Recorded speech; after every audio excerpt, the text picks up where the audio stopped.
Yeah, at 18, it seems like culturally it's changed a little bit. At 18, the day after I graduated high school, I left. Mm-hmm. And I don't remember my parents being too like heavily pushing me up. I was just ready. Let's go. Mine weren't. I left at 17. I graduated high school at 17. Yeah. I moved into my first place at LSU at 17. Oh, yeah? Yeah, I turned 18. Yeah. They were like, don't go. Yeah. I was like, It was expected, I gotta think, go. that you were going to They finish just high left. school and you were going to leave to go to school or go work or something like that. Like I kind of felt a sense of obligation to get out. Like, Yeah, I like, think hey, so. my dad was, You followed that prepped me. lead. Yeah. If I didn't go, was he going to be disappointed? Type thing. Yeah. that was kind of how I viewed it. No, same way. I don't remember in a specific conversation, but you know, from early on, my parents are like, well, when you graduate high school, you're going to go to college, and you know, and you know, we'll help you if we can, but you know, that's just, you're going to go to college, and then you'll figure out what you're going to do after that, and go do that. You know, Were you driven as a kid, or you just kind of thought, oh, this is my next step, I'm going to go to college? Well, my next step was just to go to college, and I didn't think about it too much, I guess, because my parents were like, that was just a natural progression. But I wasn't really serious about anything until about my sophomore year in college. I didn't get serious until a long time. I played too much. Day after high school, came into UT for summer school, failed. Yeah. Just started dribbling along. I mean, Oh yeah. Well, LSU asked me twice if I was, really did I want to consider other avenues? Sure. But it was exactly. It was kind of like it was almost non-negotiable in an unspoken way. I went to Catholic school growing up. Went to an all boys prep school in Baton Rouge. About that, yeah. Did you grow up in Dallas? No, in Baton Rouge. Oh, okay. So we moved here a year after Katrina. Yeah, not specifically because of Katrina. I was opportunistic. Yeah, Trammell Crow recruited me out. Oh, okay. So it was a great opportunity to come here, and it was supposed to be, we'll go for a couple of years and bring some knowledge back to back home. Yeah, all the friends and family are, and it's been 18 years. Yeah, and hadn't looked back. There's been a couple of times where we thought maybe we would go back, but it's Texas as a whole has been good. Yeah. How long were you with Trammell Crow? So about a day. Okay. So it took me a minute to register what you said. I literally turned. So at the time, it's interesting. This is, moments in time can craft. You don't know it. Young, driven, naive enough to not be scared about opportunity that you don't know is there. So, I finished grad school. I always thought I was going to be in politics, in South Louisiana. Wow. Went through LSU business and with a minor in public administration, and went and got a master's in public administration. Had an appointment at the Department of Environmental Quality for the Secretary of the Department for a while. Super dynamic guy. Was constantly up at the Capitol. Then was appointed or switched over to Office of Financial Institutions, doing audits and bank audits and payday lenders, and kind of checking that scene out, which is is an interesting racket. So you learned early how to negotiate and play a little bit of that game, because I'm sure it's pretty shrewd. Oh it's changed a little bit. It's for the better. I think there's some really sharp minds and forward thinking folks in state government in Louisiana.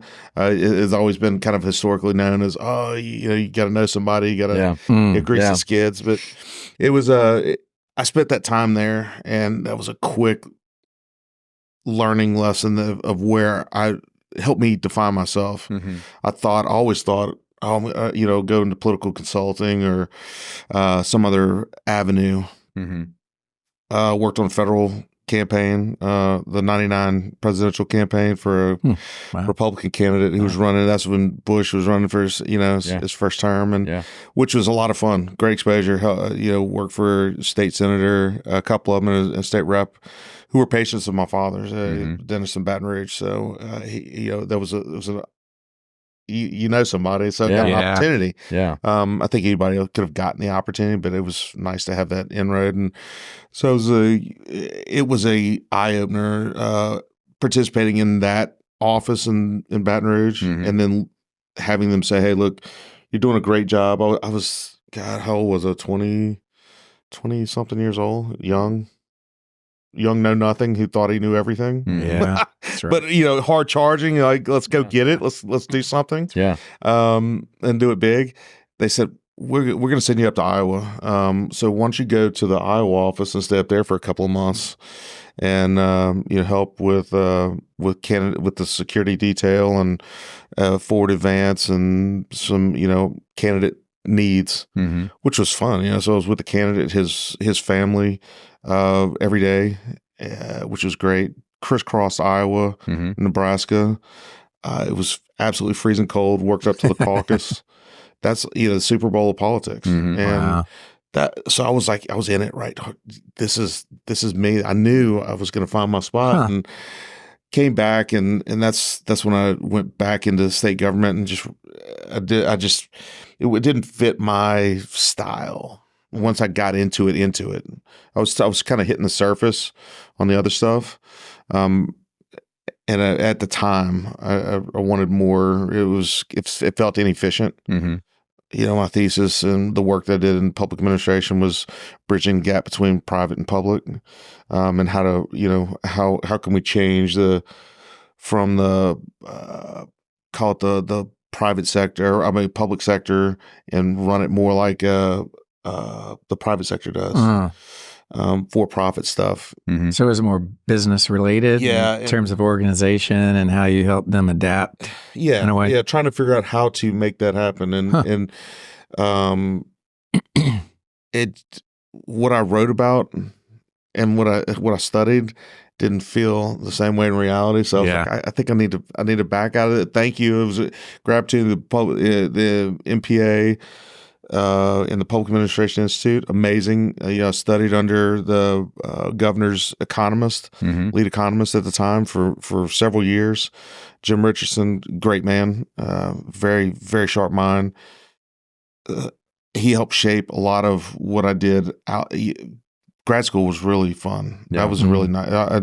After I went back as a non-traditional student, quit fooling around, jacking around, and I had a kid and was married, and said, "Hey, this is go time."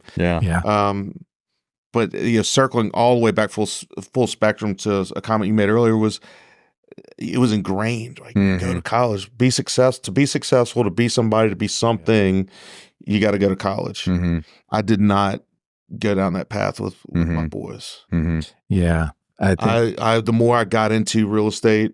And we can talk about that too, which is a chance moment. And one moment in time shaped the last 25 years of my life. Yeah. And I could tell you that exact decision and what happened 25 years ago that gave me a career that set me on the path for the rest of my life. Let's hear about it. Yeah, what was that? It was a chance encounter with a friend of Jack Welch's. Ah, okay. So I was hiring and left the MPA, left federal and state government, and was looking for the LSU business office. I knew the student services, head of student services. They were doing recruiting events, and she called me, a family friend, said, "Hey, we're doing an expose on grad students that just finished. Would you want to be in it?" I said, "You know that answer, of course. Hit me up. I want to, do I get the cover or what?" She's like, "No, you don't get the cover, but we'll take a picture and take my shirt off. Up. Come on." Like, what are we talking? So anyway, they did the write-up, and literally with Baton Rouge Business Report published it. Within a couple of days, I got a call. Head of HR at Piccadilly Cafeterias. So they were, a staple. Tandy Hamilton founded back in I think 1923 in downtown Baton Rouge. They were, are you familiar with Piccadilly? Yeah. So been around forever. And when in Baton Rouge and in Louisiana in particular, that was a big deal. Like that's where you went on Sundays. That's where you went for, family events with your grandparents. That's where they wanted to carry the tray. They wanted to pick the dilly plate with all the stuff, right? Soft roll with it, all that. And so when he called, and I was like, I called my dad and I'm like, you ain't gonna believe this. Just got this call.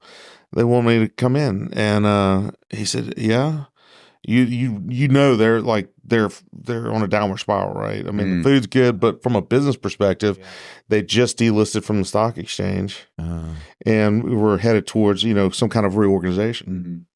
I said, something, I don't know. It still feels, and I had some other guys, some other minds that I kind of relied on for advice. You sure you want to go and hire into a future bankrupt companies? What's to lose? I don't have a different option right now. This could be it. And so that kind of was that defining moment, but that's not it. That's not really what set it off. They said, hey, we need people. We're on a cash basis. We're about to reorganize. We've delisted. We got management consultants in. Phoenix Management was in at the time. I said, oh, yeah, okay. So they set me in the front of the building and I sit there for a couple of days. Everybody's, in bankruptcy. Everybody's got a task and they're all doing it. And it's survival mode. So there's hustle and bustle. There's not time to train a 24-year-old, 25-year-old kid. You just jump in. Yeah. So I was. What did they bring you in to do first? As an analyst, just a general analyst. Okay. Gotcha. So at this time, I'd never touched commercial real estate, never negotiated leases, never market analysis, rollout, none of that. Construction. I've been in government. I've been at the Capitol talking about policy and stuff. Yeah. So go in as an analyst, general moniker, no specific job duty. It's gonna whatever we throw at you, kind of is what we're gonna want you to do. Sat there for a couple of days and hadn't really done a whole lot. Kind of met a few people, but again, it was hustle. It was go time, trying to survive. And so I decided, again, this is that moment in time that I was talking about. Seize that opportunity. And, luckily I've had great people around me that said, don't, believe in yourself, trust yourself. That go family, friends, coaches, mentors, whoever it was. I am fortunate to have had great people around me. I got up, I did what I'd always been either taught, trained, or believed in. Get up and go meet people. A lot of it's kind of my mom too. She's super charismatic. So I got up, and there was an executive row, and I started going from office. I started with the IT office. Walked in, introduced myself, told them where I'm sitting up in the front. There was 3 cubes, 2 admins in the front, the reception admin, another admin, executive admin, and then me in the middle. And I said, look, this is where I'm sitting. I haven't done anything in 3 days. Anything you have, I can help you do it. Yeah. Just tell me. Walked down. Oh, thanks. I don't know anything about IT, but I would if you had something. Let's do that's it. right. Let's figure it out. Yeah. I know enough to mess it up. So next office, and so I'm just going office. Introduce myself. That's where I'm at. Everybody's like, "Hey, great to meet you. Thank you. If something comes up, I'll let you know." Get to the CEO's office. And this was an very old school build out, corporate office build out in the 80s. Like, one of y'all's episodes, you talked about South Fork, which I live right down the street, JR and all that. Yeah. Like, this was old school mahogany wall, or wood panel walls, high back chairs, the conference table set, 20 people. It just total inefficiency now. Yeah. The offices were enormous, leather top desk, high back chairs. So in this particular one, the CEO's office, his admin and assistant had a separate own little office that you walk into. Then you go to the door. His office was probably 6 times the size of this room. Had a shower and bathroom area, tables. It's just crazy. So luckily for me, because I got to know his, because I stayed years after with Nuco after bankruptcy. So this works out for me in a big way. his admin had gotten up to leave and go do something, or just wasn't at her desk. Knowing her like I did later in those next 3 or 4 years to follow, not knowing me at the time, I would have got the Heisman, get out, you're not you're busy, and that would have changed my entire life. Yeah. Huh. She just happened to not be there. Super nice lady, happened to not be there. Young, naive, I walk around, go through the man's door. You'd never met him before? Never met him before. Okay. Had no idea who he is and who his friends were, who he sits at the table with. Knock on the door. Jack McGregor picks his head up. Super smart mind. He and Jack Welch, come to find out, he and Jack Welch were really good friends. So McGregor picks his head up. Yes, sir. How can I help you? He accepts me into his desk. Give him the same speech. Mr. McGregor, I know you're interim CEO. I want to introduce you, myself. I've been here for 3 days. I haven't done anything. I know you didn't hire me to do nothing. I'm willing to do anything. Yeah. Literally, he stands up and says, I'm glad you just walked in. I got the perfect job for you. Follow me. Takes me down the hall to the real estate office, where my soon-to-be mentor into the game, Rick Fuchs, who was head of real estate for Raising Cane's for many years as Todd was building his brand. He had just left Piccadilly and was kind of floating around, working with some commercial developers and brokers, and just kind of figuring out his next move. He introduced me to Mark Carpenter of Phoenix Management, an attorney who had taken over the real estate office, and said, Mark, Mark, he needs something to do. Show him the ropes. He can help you. I know you need help. That moment, that one encounter changed the rest of my life, because about I want to say a couple of weeks, as time gets me, I want to say it was like 2 weeks later, maybe 3 weeks later, Mark gets reassigned to another project. Phoenix Management was out of Philly. He gets reassigned to another, management consulting firm, gets reassigned to another project. The acting COO and Jack McGregor, the interim CEO, walk in and say, hey, Mark's been reassigned. Do you think you can hold down the fort in real estate while we work through bankruptcy? I said, of course I can. What are you talking about? Absolutely. What do you? So perfect. All right. So you got it. You're now, we're gonna let you be the director of real estate. Nice. Yeah. That one moment, so Mark's gone. Now I'm sitting in a high back chair and a leather desk. 3 weeks later, zero knowledge of what is going on. Now that could have gone 2 ways. That could have gone really bad, really quick. There's 2 things I did. All right, one, I'm doing a search. I got to get some buzzwords. I got to start talking the game, buy me a little time, educate myself, and then I got to start meeting some people who know what is going on. Pull out Rick's card. He had been there for 20 plus years. Come to find out, I didn't know him at the time. I did not know him well. He and my dad played golf together at a country club down the road. I call, introduce myself, Mr. Fuchs, Chris Lee. I just sat in a chair that you sat in for 20 years. I have zero. I think honesty was a big part of this too. I have zero experience. I have taken over. I know that sounds crazy. He's like, who are you? I said, again. He said, wait, he said, stop, back up. He said, tell me your last name again. So I tell him, he said, are you Doc Lee's son? And they call my dad Mahler because he's a dentist. So he said, are you Mahler's son? I said, yes, sir. He said, God, dog. He said, get your ass to the Cub. And it's a Shenandoah. It was a little small country club. I said, oh, Mr. Fuchs, I can't leave, right? Yeah. He said, number one, quit calling me Mr. Fuchs. My name's Rick. He said, get your behind to the club right now. Let's go eat. We got to talk. Yeah. I said, I can't. He said, get in your truck and drive over here. They are not. I'm in this mindset. I can't leave. I'm a good, studious employee. Yeah. Got to check in, check out, go. And that set up. So Rick, in addition to the latitude and the I guess the chance meeting with Jack and Mark, Rick was a friend when I needed a big friend. Yeah. That set up for 3 years. Not every Friday, but at least 2 Fridays a month. Rick and I would meet we'd eat a hamburger at the golf club at lunch. He'd say, "What happened this week? What are you hearing? What is the plan for next week?" And he helped me visualize.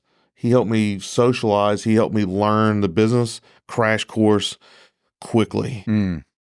And then, lived on Ron Burkle's group. Ukaipa companies came in, snapped us up, and stayed on 3 years with Nuco. And then was trying to outsource to Tremel Crow, and Tremel Crow came and got me. And the day I turned in my resignation is the day CBRE announced the acquisition of Tremel Crow. That's why I was with them one day. Gotcha. Okay, yeah. But that one meeting, man, meeting. Where the confidence to just walk into the CEO's office, like where did that come from? Were you nervous, or was it just like, no. man, where'd that come from?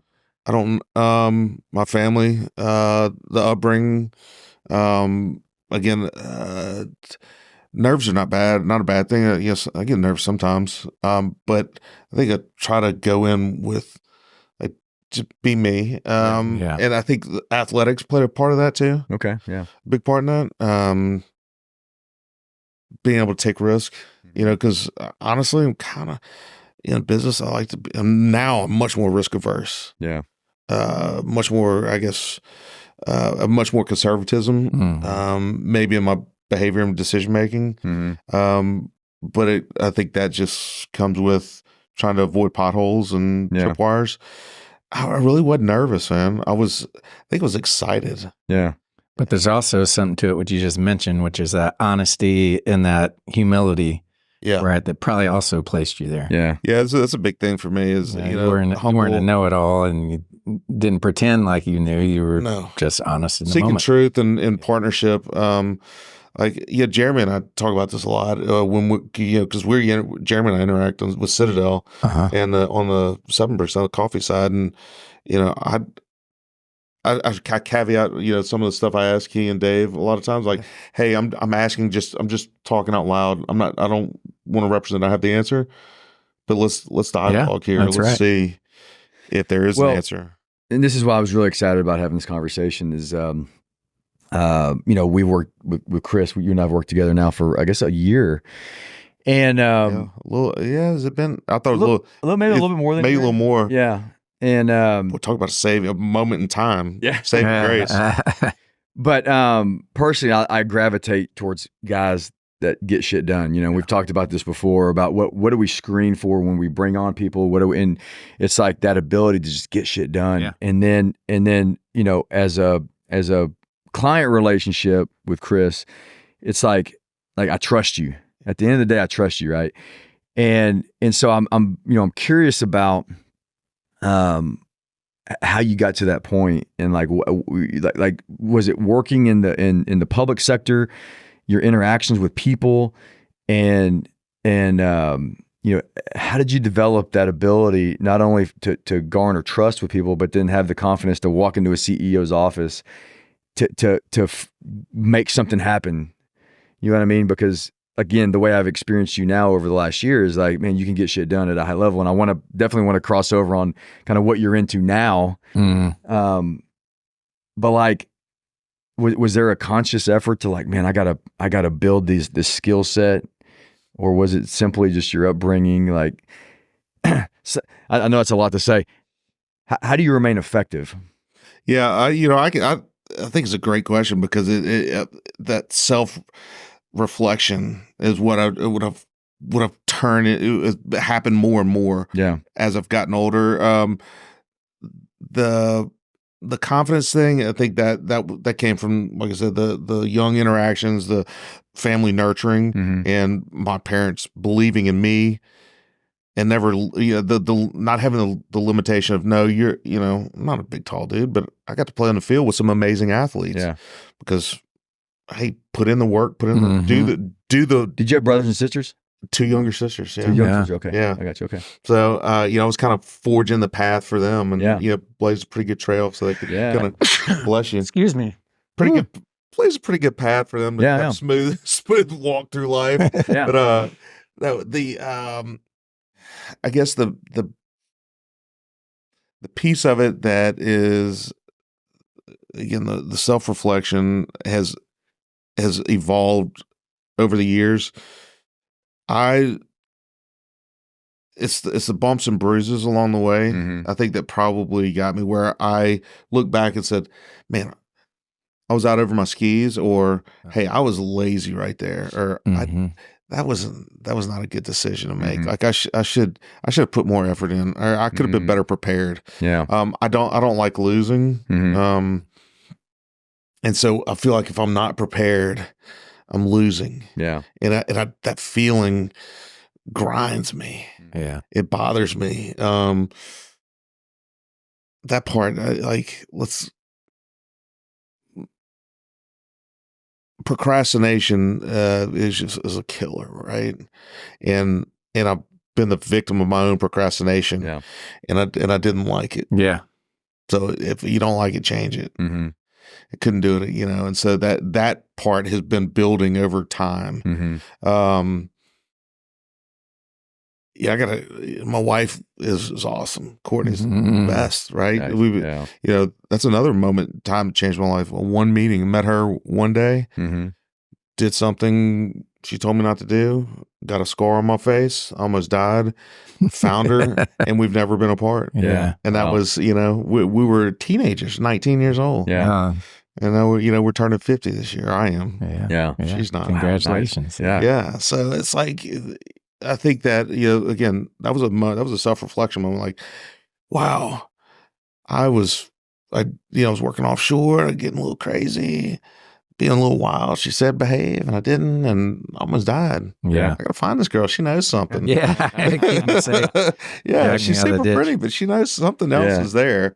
Yeah. So that's really the big thing for me is that I think transparency. That's always been a big deal with me. I was like, I'll tell you, I'm an open book. I think that's why you and I and Dave work so well together. Is let's just. I don't want to over personalize. Let's just say what it is, so we can all be better at what we're doing. Yeah. Move on. Yeah. If you win, I win. If I win, you win. We win. Yeah. Let's go. There's this. What I hear. What I think is there's this innate self-sufficiency, right? That we probably all have in a way, but there's this curiosity that I think allows us to get up out of our chair and go meet somebody. Yeah. And then, there's this trusting of the gut, right? Nothing was planned. We just trust that this is what I probably should do. It's uncomfortable, but I think I should do this anyway. Let's see where it goes.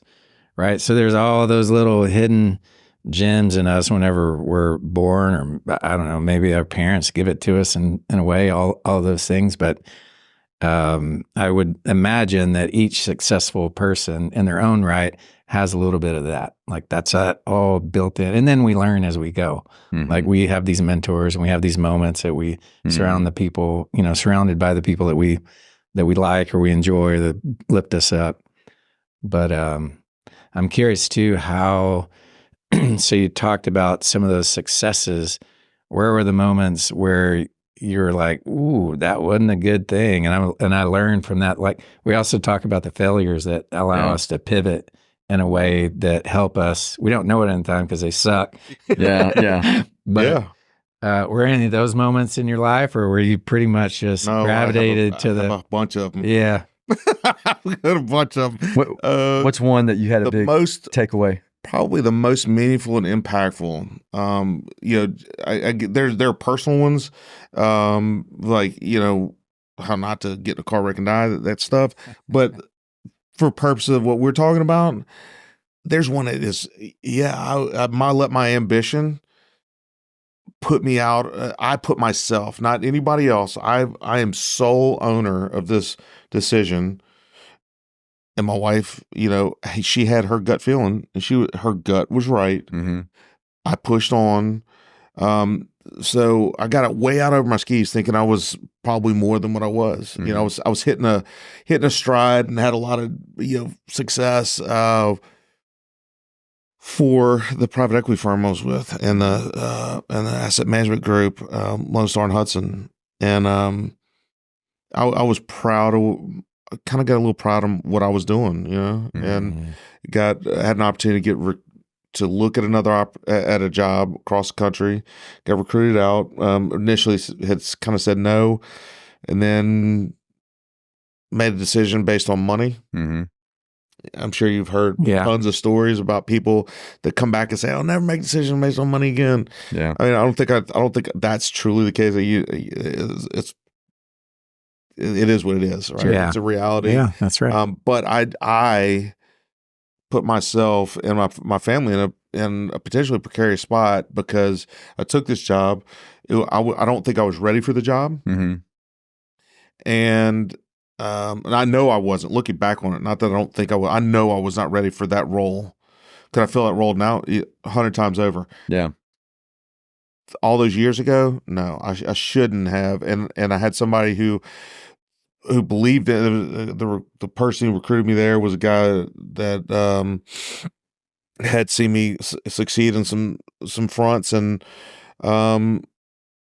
I think I could talk away some of it and mitigate, but it just doesn't matter. I made the decision. I got myself out there on thin ice, and so basically what happened is they moved across the country for a job with your family, with the family at the start of the school season. Where was that? Where'd you moved to Charlotte? And tremendous opportunity. We're going to change the world, and we're going to double the portfolio, and the standard retail language.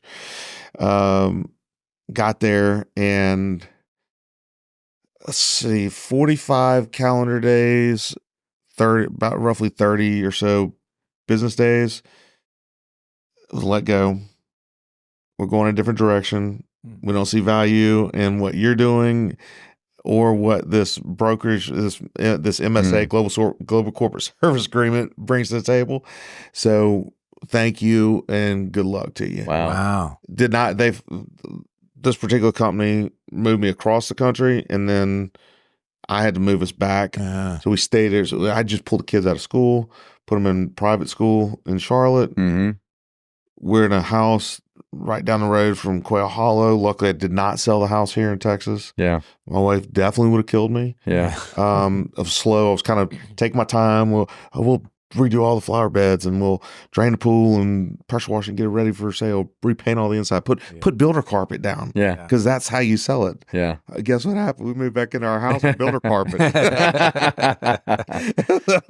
But yeah, we were there 6 months from September to December. And, it was at that point, December was the cutoff. Like that's when the payments ended. I mean, the employment ended. I didn't go to the office for a couple of months. They just said, just don't come back. We'll give you, severance. It'll be in your salary. We'll pay it monthly. We're not covering your housing. We're not moving you back. So now I'm like scrambling, trying to find a job. She was right? She felt something there that I overlooked. And the biggest takeaway, the learning part of that is I took the chance, right? So sure. I don't regret taking the chance and being who I am and chasing down a dream or being able to get out there and mix it up. What I regret and what I learned and what I've changed immediately and forever after in my life is fiscal responsibility. So I put us in that position, but I wasn't prepared if they took a left turn and I had to go right. I did not have the family positioned appropriately in a fiscal manner. Like emotionally, we all rallied and we're good, and she was super strong and like, hey, don't worry about it. They don't need you. You got something else. And so that's that rock stuff that she brings to the table. But what I did was I put all of us at risk of, hey, how are we going to keep the house in Texas? I don't have a job. Nobody's paying for it. Got to find a new job. Got to replace income. How are we going to pay the bills? What are we going to, all of a sudden I'm like, oh, I was not budgeting properly. I was not doing my due diligence, being, fiscally responsible. Yeah. So that was a long time ago, and I will never, I felt controlled. Yeah. In a really dangerous and uncomfortable way, and I don't want that. That'll never happen again. It's a bad feeling. Yeah. So do you look back on that now, though, kind of like, okay, I needed that lesson. Like 100%. Yeah. I mean, it's there's no regret there, right? No, not one single regret. Yeah. I don't regret all the dumb stuff I did at LSU. And the tough love that my parents gave me. Don't regret one bit of it. At the time, I was full of piss and vinegar and mad as hell. Yeah. Same here. Changed my life. Yeah. So no, I don't. Probably made you a more calm individual. You got it out early. Calm. That's what I think. Calm. I think I am kind of calm. Some would argue differently. Well, maybe calm in the storm. Yeah. Calm in the storm. Yeah, eye of the storm. A lot of swirl around. Yeah, that's right. Get in the middle with me. Man, if you could only, when shit happens, if you could only, remember that that's the form, that's like the good stuff, like the problems and the, it's like, man, that's. But you can't know that. You can't know it. You can't know that and get the same result at the end. Yeah. There's other experiences in life that I'm like, if I would have known on this day how I would feel today, 30, 45, 60 days ago, I wouldn't have been so distraught or such a mess here. But I had to be here to get here and appreciate the path in between. The struggle and the dealing with the challenge and the conflict and all that. Yeah, I mean, it's like you got to go through that crucible. You got to go through it, really do, and then get to the other side of it. You really do. I mean, it's fun to do it. It's fun when you know A and B and the path between, and it doesn't have to be as hard. Like because not every path has to be the crucible. Sure, but sometimes you got to, like you say, you got to have that stress to get, or at least that's how I react that way. Yeah, it doesn't shut me down. It sends me in the other direction. Mm-hmm. What do you do now? Assume you're on the other side of it. What do you do now to keep yourself whole? Like, how do you keep growing? So I think part of to answer that question partly is keeping that in mind, not letting that fade. I can't let that get too far away from me. Mm-hmm. Otherwise, I feel like I'm going back to the direction that was too painful. So I try to keep that those not harbor them in an unhealthy manner, but hey, don't forget. Yeah. Here's your reminder. Don't get out of your ski. Don't think you're more than what you are. Remain humble. Stay true to the roots, and the rest will show up. I think again, I love people, the interaction. I love the face to face. There's a lot that we could do remotely. I know y'all had one of the guests, it was a big topic of AI and the evolution of that. Still the human interaction. Yeah. At the end of the day, somebody's got to set it up. Somebody's got to turn it on. Somebody's got to run it. There's a human element to everything we do, and I love that piece. Yeah. So finding good people, and I made a recent decision I made when I left our previous employer to go to where I am now. I feel really good about that decision I made, and the decision I made was not financial. Financial was generous, and I'm grateful. The decision I made was on the people. I've met the people, and the culture was oozing out of the people that I was meeting with. Yeah, that felt really good. And so today, for the last 2 months. That feels good. It feels good to be with the people I'm with. High level thinkers that don't ascribe to that. I know they are. Yeah. And they're good at what they do. But they're also, hey, let's roll up the sleeves. Let's do this together. We're all in the bunker. I'm not too proud to pull the pin and throw the grenade. Do you want to talk about kind of what you're taking on right now with that group? I'd love to, because I'm super excited about it. So just joined CityVet, an organic Texas company, which is it's exciting. 27 years in the making. They've been, the founder, Chip Cannon, started this thing a long time ago. And his care culture exists today. We do things very differently than than our competitors, and that's why we win in Texas. That's why we're embarking on a national rollout right now, which is how I ended up there. So I joined as head of real estate, senior vice president of real estate and construction, overseeing the real estate team, who is really good. I got a really good group there, and a really good group on the construction side. So again, in my wheelhouse, construction. I didn't go through construction management. It was a necessary evil as I grew into my trade and learned my craft many moons ago. So this is the culmination of that. But so CityVet, we got the 37 locations open.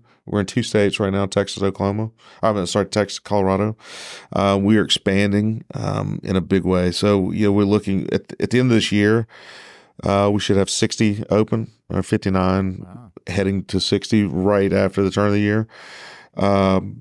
That part is fun. Everybody wants to be a part of a growing, emerging concept. You've been there. Yep. You designed for them. That's fun. So there's a lot of energy, a lot of healthy energy. The brand has really good brand equity in the state of Texas. A gap in our Texas market is Houston, so we're about to blow up Houston, but we'll go across the country in some key, battleground states that we can show up and participate and win. Doing a really good job with the model is very unique, and that's the secret sauce. And part of it is the people. People is a big part of the success of this company and the longevity of this company. It's proven itself time and time again over the last 27 years. So, it's vet health, pet health is kind of a hot topic right now amongst landlords, developers in the retail game. I've been there a little while, but now it's kind of like that emergence of urgent care. Back 10 years ago, 15 years ago, everybody lied, doc in the box. I'm not going to my doctor where my grocery store is. Yeah. Now, if you have a grocery store, you better believe there's an urgent care somewhere around within a 9-iron. Yeah. So veterinary health is in that same category, right? It's a very personal transaction, helping a patient that can't speak. Yeah, that is a family member. Highly personal transaction. Absolutely. When you go, whether your pet's healthy or unhealthy, sick, injured, whatever, there's a level of anxiety. So again, our people, the CityVet family, does a great job of soothing, calming that water, taking in that that pet, whether it be healthy, injured, or otherwise, and delivering the best outcome for the patient. And that, I think that matters, right? People want that. There's a lot of big competitors out there that the transactions are not as personal, and you feel that you can see it in their design. You can see it in their touch points, their bedside manner. Our DVMs, just do it the best, and that's it. It's really, even at the C-suite level. I was our chairman, super dynamic. Our CEO, just amazing. That's who I report to, and chief development officer. These are all the people that I met early on and said, "Hey, tell me about CityVet." And they said, okay, we can do that quick, but let me tell you about the culture. Let me tell you about where my CEO, Dave Boguslawski.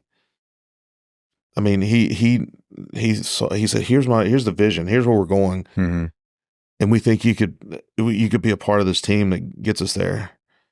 And so I'm grateful. I'm grateful for the opportunity. It's obviously it's only a couple months into it. Yeah, but it doesn't take long to figure out if you're in the right spot with the right people. How do you prepare or build your own strategy of like, okay, I'm going to join this company? I mean, obviously the goal is to scale the brand and to, how do you prepare for that? Like, how do you say, okay, this is how I'm going to deploy my, skill set and experience and resources towards that? Like, how do you put that together?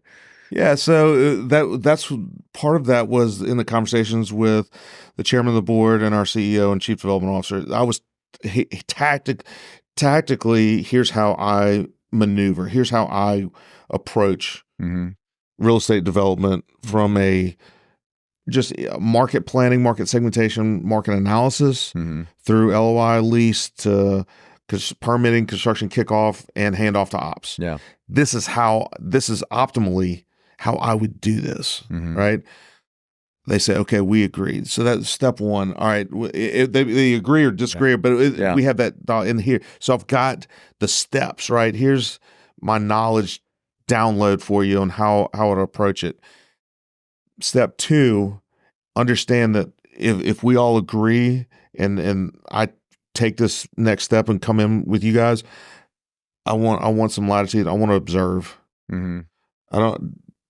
Anybody can walk in and clean house. Yeah. Well, maybe not anybody. I'm comfortable doing that too. Yeah. I don't want to. I've found better success with, let me come in, let me see, because there's a lot you've done right. This company's done a lot right way before me. So what's working? And what needs tweaking or improving? It's not broken. So my skill set. Here's my playbook. Here's the players. Let me come in and meet everybody, talk to them, observe, witness, and I'll poke and prod a little bit.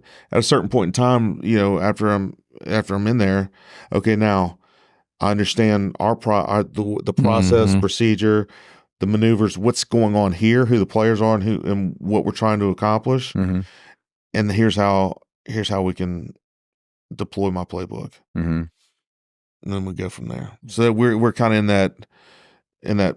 Here's the playbook. We're learning the plays. Yeah, we're about to we're spring practice, but we got to be making moves. Had they had that your position prior? No. So that was a new thing that they. Yeah, it's a urgency, right? Yeah. So it was a speed to market. It was a big deal in retail, as we all know. Yeah. I think when it was 10 units, 15, 25, there was a methodology. There was a method to the madness, and they were going about it the right way at that time for that fit. Where we find ourselves today, 37 going to 59 by year end, and then from 59 to we'll try to aspirationally, we'd love to do 30 a year. Yeah, that's a big push. And so scale, right? That is a sense of urgency and scale. And do they have the players, or the construct to do that? Yeah. So I'm not the end all be all. I'm smart enough to know I'm not the smartest person in the room, but I'm smart enough to know that, and I can rally the troops. Takes team. Yeah. Yeah. And so, all right, let's go. What can we do here to be more efficient? What can we control? There's things that we can't. We get into permitting, we're at like we talk about this, you and I talk about this 4 times a week. Yeah. We get into permitting. We can do some things. We can ask, we can squeak, we can bark, and we can piss people off. Yeah. But at the end of the day, it comes out when it comes out. Yeah. We're trying to affect it. And that part has changed over the years, right? The expediters used to be able to move things along. That dynamic is a little bit different. Yeah. So what I tell my team is we have to control the controllables, right? Yeah. Focus on what we can influence. That way, what we can't is not as painful. Yeah. Do what we can on the front end. Get into it. Let's go. Yeah. Don't wait. Just go to it. Set it up. Do it. And then when we can't control it, we monitor. And then when we're back on this at the point where we can control, let's run hard again. Yeah. Yeah. So with all that, we all three of us know that there's a certain amount of conflict in our world, right? And it's fun, sometimes it's fun, sometimes it's hard. But knowing that you've got to go from 30 to 59, or whatever the number was, that's a huge jump. Knowing that you're not the end all know all, and you have a team around you. What do you do? How do you lead? What are those things that you jump into to get people moving if they're not moving in your direction? Yeah, I think I've always started with, maybe to a fault, but I trust. Mm-hmm. Mm-hmm. Like you wouldn't be there if you weren't supposed to be there. Yeah. And I very much approach it as, innocent until proven guilty, right? You have a job to do. I have a job to do. I like to be transparent. Mm-hmm. I like to tell you, maybe even to a fault, like, hey, I have to do these 5 things. And if we collectively do these 5 things, or I'm overseeing these 5 things. Mm-hmm. I may not be, maybe it's player coach on some, maybe it's high level task on them too. But at the end of the day, these 5 things have to get done for us to be successful. Mm-hmm. Some people approach it as, hey, I'm only going to tell you about the 3 you got to do. I'm going to handle my 2, and then I'm going to oversee all 5. Yeah. No, I don't want to do that. I want to let you know, hey, if you know which direction you need to pull, and which direction I need to pull, and we pull together, we could be unstoppable. Yeah. So I think that's how it is. And then the conflict piece, I think, I think there's always something there, right? Before you bark too hard, sometimes empathy and understanding, I think the humanity of it, like before you just go balls out, crushing everything around you, take a step back, assess, breathe, and then what's required to elicit the response you're looking for. Yeah. So, and people, I think that's again, going back to humanity, the personal piece of it, people react differently to different stimuli. Mm-hmm. My 2 sons, like they reacted very differently growing up. Yeah. Like my oldest son was a nationally ranked wrestler, really good football player. And I would say probably average to slightly better than average baseball. His 2, he's a combat sports. He's a rough dude. Mm-hmm. Yeah. It's awesome. My youngest son, very, very meticulous, very analytical, very calculating, entrepreneurial mindset. Yeah. Not as much a fan of the combat sports and, the contact, but I think he probably played football because football meant so much to me and my oldest son, and he was coming along. I think he liked it for a time, and then he was like, hell of a golfer, and just a very smart dude. And he was technically maybe a better wrestler than my oldest son. My oldest son was a bulldog, man. Like he was a really good technical wrestler, but that dude got on you. There's hell to pay, man. It's gonna be painful, probably. Yeah. Youngest son was looking to chain wrestle. He was looking to maneuver. He was looking to set moves up or not get tangled up or have too much inside conflict unless it was absolutely necessary. Whereas my oldest son was like, hey, let's get in, let's go body to body so I can chunk your ass. Yeah. Very different. So my oldest boy, Christopher, is who gave me Christopher number 3, my grandson, which is awesome. That is and cool. Nori, my granddaughter. That's pretty cool. He was I could ride him, and grind him, football, wrestling. He reacted to things the way I reacted to him. My youngest son Carson, I couldn't grind and bulldog him. I had to explain and go through analytics with him of why this was a good idea and why that's a bad idea. Yeah. We had years of conflict because we're both wired very much the same way. Me and the youngest one. And the oldest one look a lot alike and behave a lot alike. Me and the youngest one think a lot alike. Yeah. So that part, raising those 2 boys and being as proud as I am of where they ended up, I applied a lot of that to how I deal with team members and other folks. Yeah. Some you can walk in and drop the note, drop the pen and say, what in the hell is going on? And others walk in and say, hey, checking in on your day, see how things are going. What are we thinking about this? And there's more of a collaborative approach versus a forceful approach. But I like the collaborative approach better anyway. Yeah. One thing we've been talking about internally lately is back to that being more effective. Like, how can we be more effective with our time and our efforts? And it's been centered around this Pareto's rule, that 80-20 rule. Have you heard of that? Yes. Basically 20% of your efforts are getting 80% of your results. 80% of your efforts are only getting 20. So, if you really look at your time and you do an audit of what you're doing, maybe 80% of the stuff you're doing is not what you should be, right? Yeah, that's right. Yeah. What's your 20%? Like, if you to affect change, to get results, like for yourself, what would you think that 20% of your activities or time spent? 20% of the activities. Like, what are those activities? So probably, action wise, or so if I force myself into the 20% box of doing, reacting, calling, picking up the phone, getting on the computer, doing the analysis, building the pro forma, making the introduction, or having the meeting, I think that's it, right? Is like, you can't, because 80% of the time you could find a way to do something else. I think distilling down my the must is, we use assault. I'm getting better at this. Just even in the short term I've been at CityVet, even with alignment of goals. From a top down perspective, like starting with the end. And what do you need to get to the end, right?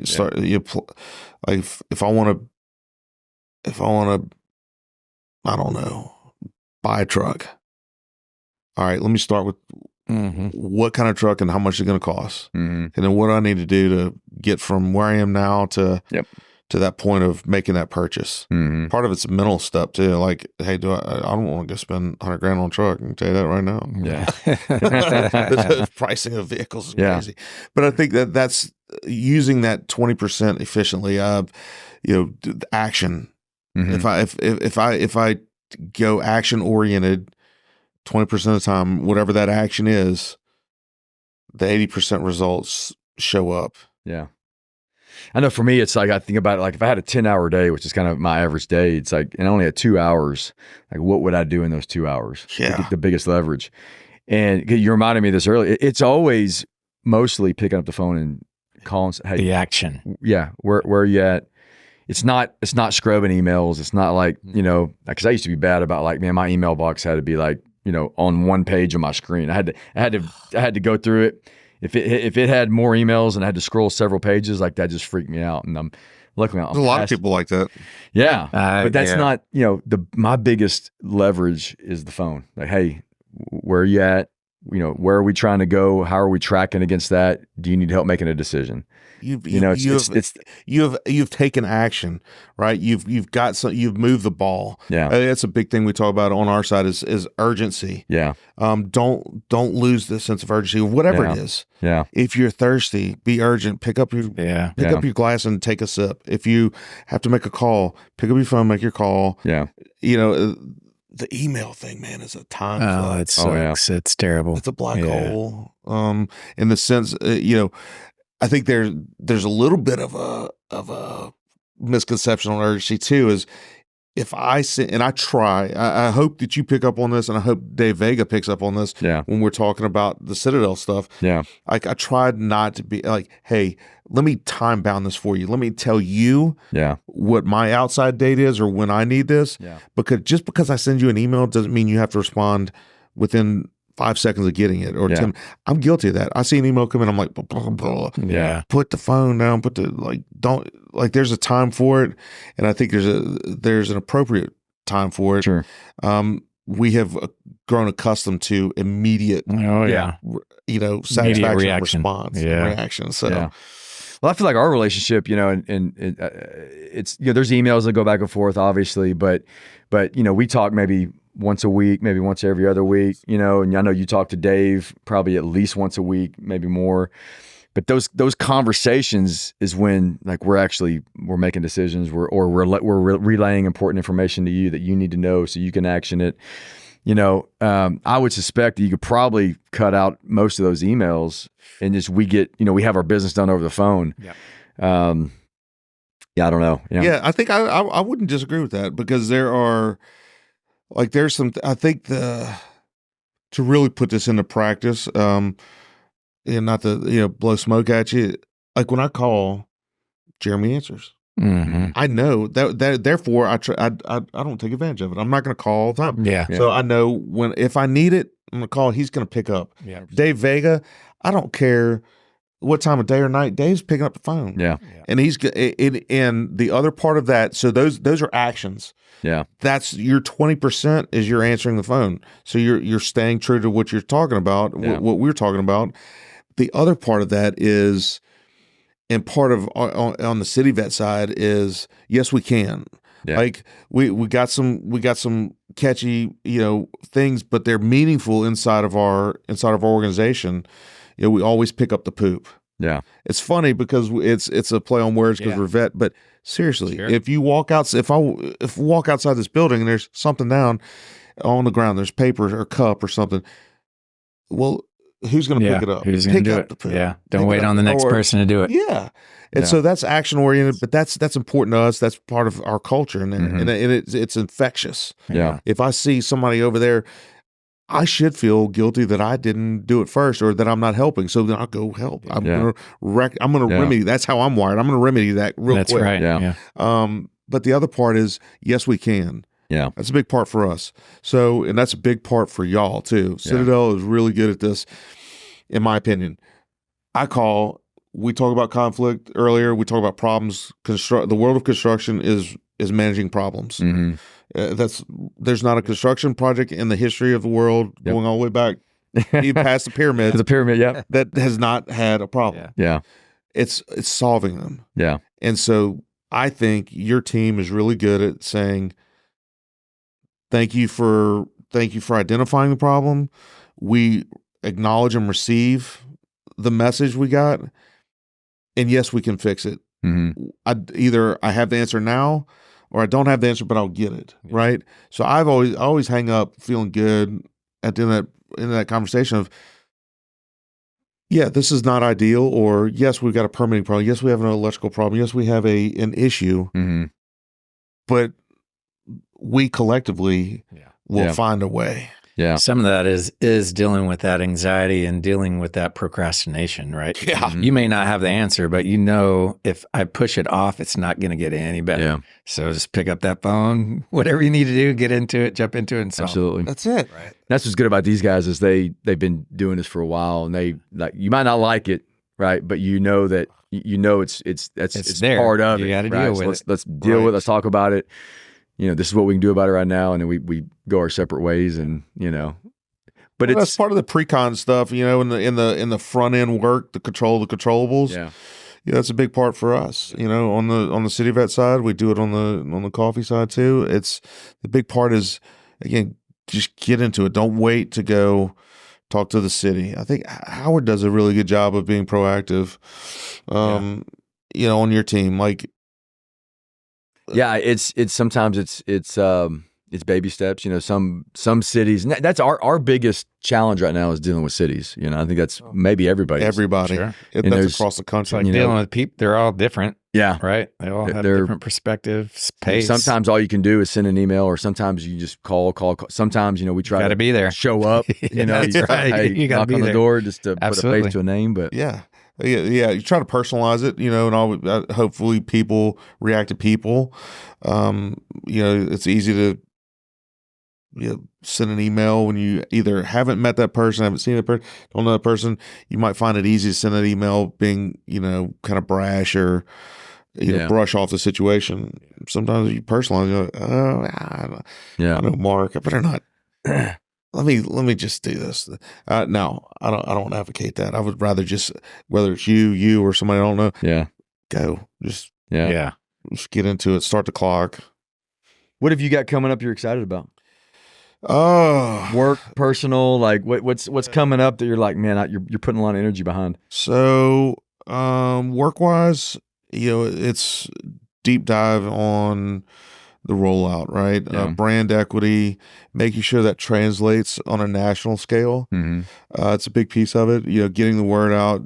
Re-engaging with people. When I was crisscrossing the country for many other brands doing this, there's I got great relationships with people that have made me look amazing. You know, I'm happy to sit back and yield to the people that have made me look really good. So re-engaging with those relationships and bringing them into the CityVet family, super exciting. I'm just giddy about that. I think today was like be a little nerdy. Today was pretty exciting. Yeah, that's awesome. I was super excited to be here. Yeah, and sit down and talk with y'all.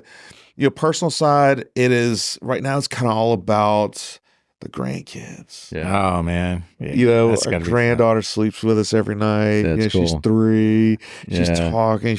Where things come from? What is this? Who is it? What? So the ink was a lot of innocence, a lot of inquisitive behavior. Yeah, I love that. Like that is going to drive the future. I've heard you talk about it before. Is one of the other ones, like being curious. Yeah. Is going to drive, absolutely, good or bad. It'll help you make decisions, whether they help you or keep you from getting hurt.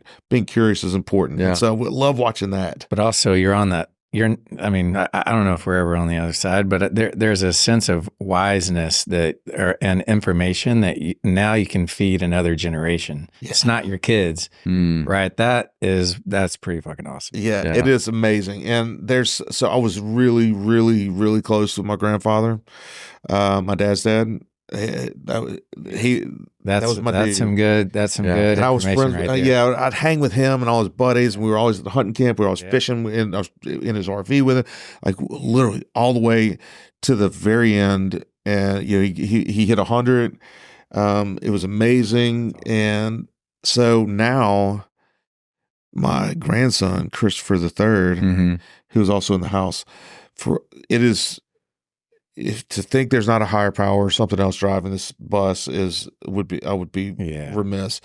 There is something between me and my grandson. He's only 1.5 years. That's my dude. Yeah. Like awesome. I walk in the house and we're on. That's cool. He's, if he's crying, I'm gonna go run grab it. Yeah. We're on. We get it. We laugh, and he's learning. He's not talking yet. The warmth of Nori and Christopher, and the blessing that those two are, that trumps everything. That you want to know what excites me? Those two. Yeah, that's awesome. Watching my kid raise his kids. That's pretty cool. Trying to back out of that being the parent and stuff. Oh, yeah. That's tough. Especially probably when you see it. My son's gonna watch it because he has y'all's podcast. He knows this. Christopher, hey, that is still the alpha dog. Yeah. How do you create time? Because I know how hard you work, and dude, every time I talk to you, you're in a different airport. Like, are you able to kind of create that balance to? Yeah, I think so. I spent a lot of time remote. COVID. Yeah. Was a weird time. Everybody, so skip past all the stuff that everybody says about COVID. But I was always go in the office. Can't work from home. Not telling my people I can't. I can't work from home. Yeah. I don't want to be at home. I want to be in the office. Yeah. I like the water cooler talk. I like the lunches. I like the lunch and learns. Blah. Well, all of a sudden we're remote, and then I'm like, okay, let me figure out how to make this work.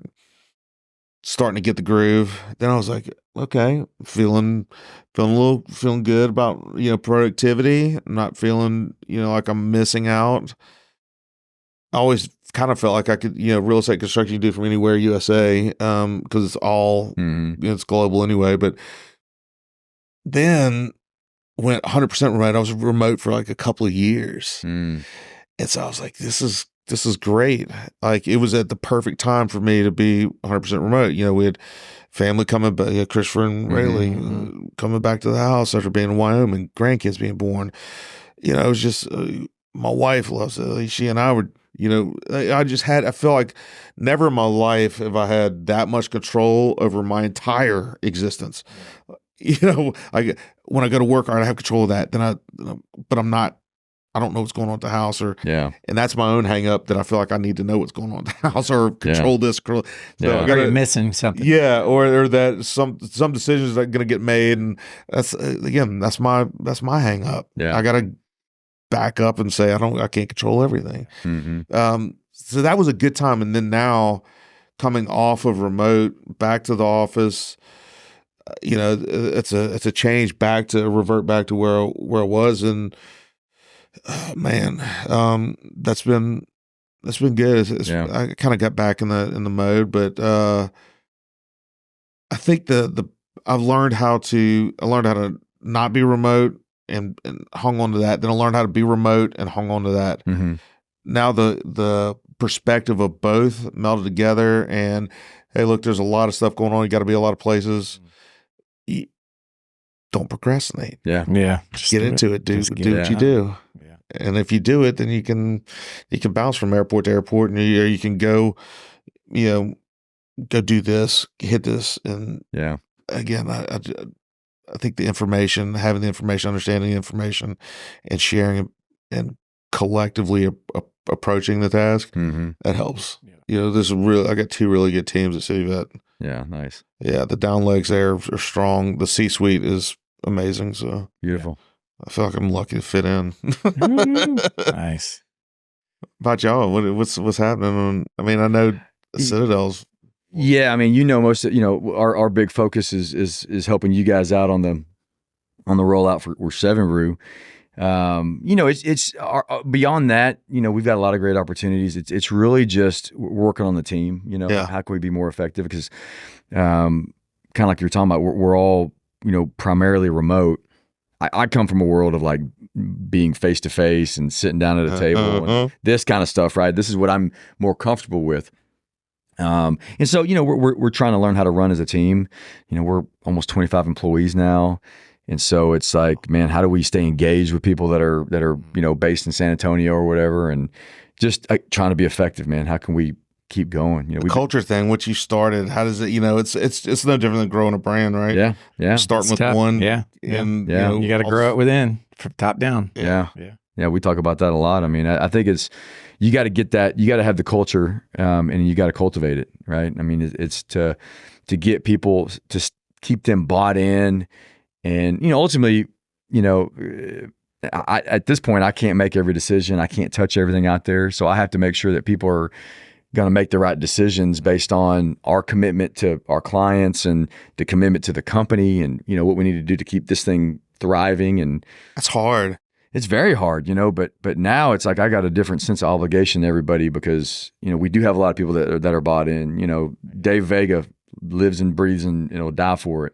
We've got a lot of those kind of guys. It's like, well, shit, man, now I got to work even harder to make sure that there's a home for those people that this has to work. Work, right? We got to keep feeding those people and keep them challenged. It's a machine at this point. Yeah. So I love it. I'm very fortunate. Been very lucky. You're crazy busy too, so I know you got the girls and and that's why I ask you is like, I've got one daughter at home now, but I want to make sure and spend enough time and be there for her, and that's important. That's non-negotiable, man. Yeah, she's my child that she and I kind of butt heads a little bit because we think a lot alike, Man, Carson. Those times, how old is she? She's 15. 15, yeah. That's right when me and Carson started, really challenging each other. Yeah. He's an alpha in his own world. Yeah. And I don't like being challenged like that. That's a shortcoming on my side. Yeah. Shortcoming maybe on his side. But same here. We had great dialogue. He may not think so at the time. And some of the stuff, probably, looking back, God, I wish I kind of approached it a little different. Might have got a different response out of him. But now it's like we still, again, this comes from my wife, but we institute this as a family, and it matches with our family values back in Louisiana on both sides. My boys, when we hang up, Christopher, if I called him right now, we would both tell each other he used to say, I love you too, before we hang up. Yeah, me and Carson, the same way. You never know. Yeah. You never know. And you don't want to get morbid about it or dark, but that part, even in struggle and conflict, and whether I pissed him off or he pissed me off, I still, that's good. That's it. Absolutely. How about you? How big is your firm? We're 15. Wow. 15. We're growing, just moved into a new office. You know, we're rebranding. We're doing a lot this year. Yeah. Big move. So we're busy. You know, we're flexible enough to where we can move in several different markets, so to speak. So I think that this year, you know, for me, this year is focusing on the team, the culture. Sometimes you got to weed those that are not bought into that culture. That's been hard, you know, over the past little bit. And then it's finding those that do, and it's teaching or coaching them the ways that they can survive as individuals, but also believe in the culture, right? So those are two things that you've got to curate over a sense of time. But yeah, I think those are, and you know, and then thirdly, to make it a better business, right? To educate myself in a way, surround myself in a way that I really know how a business can succeed, right? They don't teach us that in architecture. Yeah. And you just kind of organically learn the hard way, and then you do it hopefully the right way. But architecture, we talk about this often, it's just a weird existence of creatives. And when you deal with creatives, it's like this nebulous of, you know, there's no limits out there. Oh man, you got to learn how to talk to them as individuals, how to boost them up, how to like knock them down if their egos get too big. But like the challenge has got to be though, you want that free thinker. You want them to be big. You want like that might be the next big idea. But how do you? At the same time, when they get to you guys, you want it to be real, practical. Yeah. And you want to like, there's all of that we've got to work through in a way that is that creative mind. You know, could be the next, like somebody may have never thought, hey, I'm going to put this board on the wall. Right. Somebody else said, hey, there's a pallet outside. I think I'm going to go cut it up and put it on the wall. Yeah. Like, oh my, that looks amazing. It's I wish I could remember who said it. I was listening to somebody the other day. And I wish I remember the venue. I don't, but it was like the limitations, you know, hearing the word no, you know, that's, can you power through that? Right. And I was guilty of in the past of being one of those no guys, like, no, it's not the way it's been. Well, why can't it? Yeah. Right. Yeah. And I think that's, you know, going back many moons, you need to start with why. Yeah. Yeah. That was a pretty good TED talk. Yeah. Yeah. The mentorship is critical. Yeah. And the why not? You know, that's where we always ask. And sometimes, a lot of times, the why not is it was too fucking expensive. can't make that thing hover and that I could get behind. That's a conversation Jeremy and I have all the time. Is hey, VE man, I should have VE tattooed on my forehead. Yeah. Well, we try, but it's to important, right? That. That's the fiduciary part. Absolutely. Yeah. Oh yeah, for sure.